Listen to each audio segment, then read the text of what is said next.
Hey everybody, it's Chef Marty. It's Thursday, so we're going to talk about food, one of my favorite subjects. Today, we're going to talk about a new soup that I'm rolling out soon. This is like a sneak peek of what's coming up.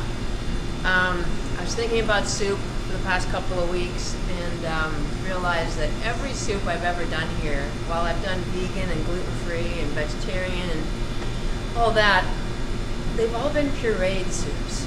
And I am so tired of that blender. So I was determined to come up with a clear broth soup for you guys. And I think I've come up with a pretty good one. So today's soup is lemongrass soup with asparagus, mushrooms, and some fresh herbs. Let's talk about lemongrass just a little bit. Lemongrass looks like this. It's an actual grass. It's tropical. Doesn't grow anywhere around here, so it's not exactly a local item. But it's used in a lot of cuisines to add a citrusy, herbal kind of note. You don't actually eat the lemongrass itself. It's really, really woody and tough. But what it does is it imparts a lot of flavor to liquids. It's also powdered. Sometimes you can powder it and actually make tea out of it. Trying to think what else I learned about this. It is, I have some notes here I wrote down. It is actually a natural bug repellent. It is also known as citronella. You may have heard of that.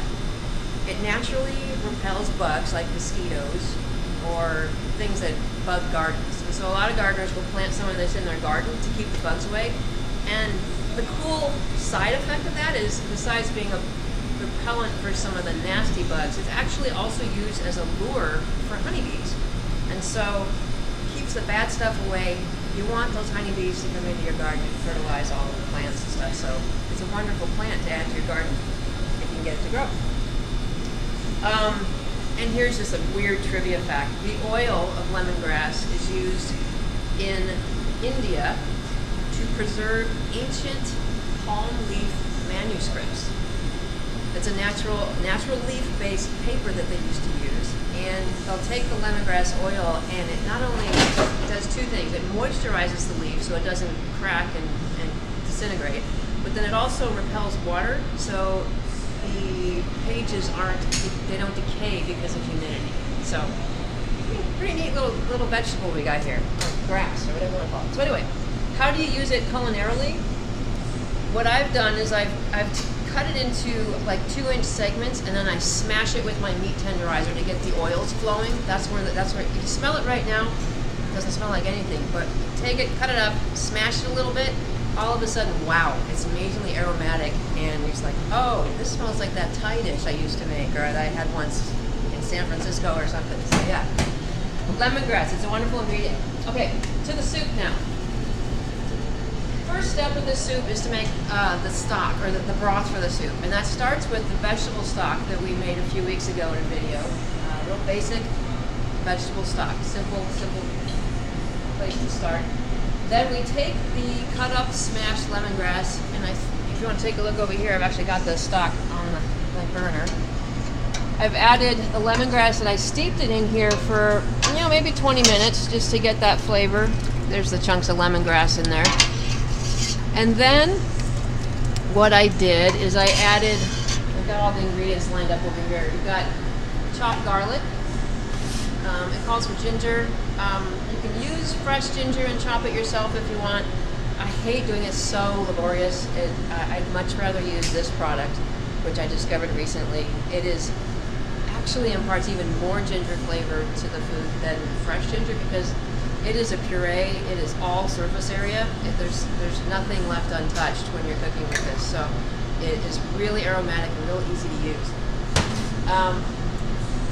So it's got the garlic, the ginger. It's got sambal oelek, one of my favorite all-time ingredients, also known as chili paste. You see this in all the pho restaurants. You can put this in your pho. You can put it on your Thai food. You can put it on your hamburger. Put it in your milkshake. It's awesome. I love this stuff.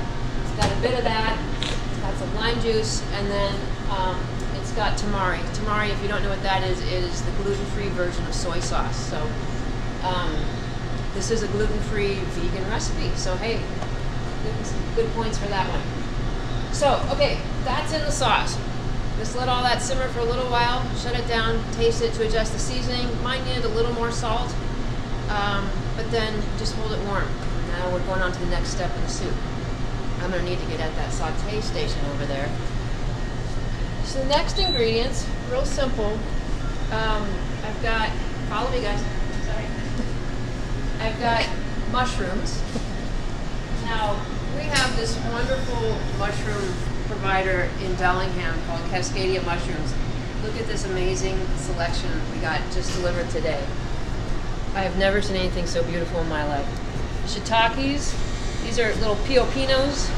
I believe these yellow ones are called yellow oyster mushrooms. They're so beautiful. And then regular oyster mushrooms right there.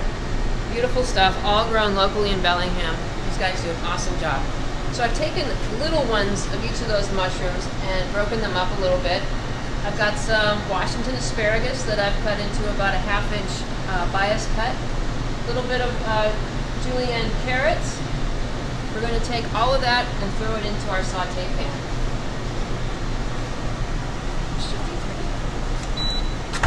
All over there. I'm going to season that with a little bit of salt. I've got a little bit of olive oil in the pan to start with.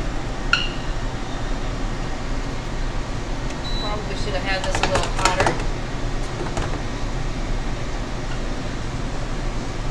So what should I talk about now?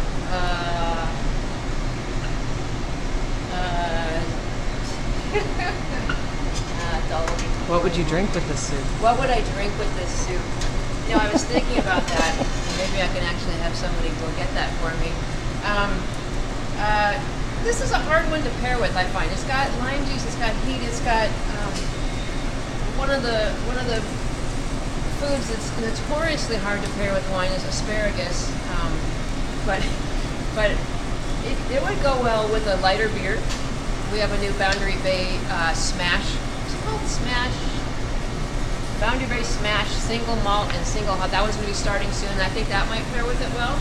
But also, when in doubt for what wine to pair with food, go sparkling. So a glass of cava would be lovely with this. A glass of Prosecco, not too sweet. Would be nice. Real dry. Spumante. Very nice.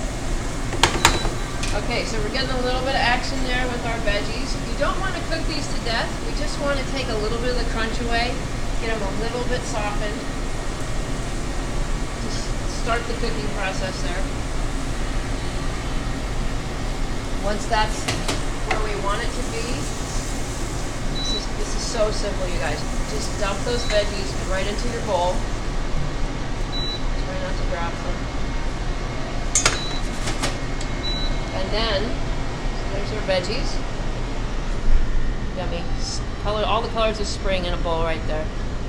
And then, just a couple spoonfuls of the broth. You don't want to bring in the lemongrass, because you could easily spend half an hour chewing on that and not get anywhere. So there's the beautiful stuff we're talking about. Oops. This is how we're serving it. A little bit of chopped cilantro and basil. You could use mint, you could use parsley, any herb you're feeling like garnishing it with.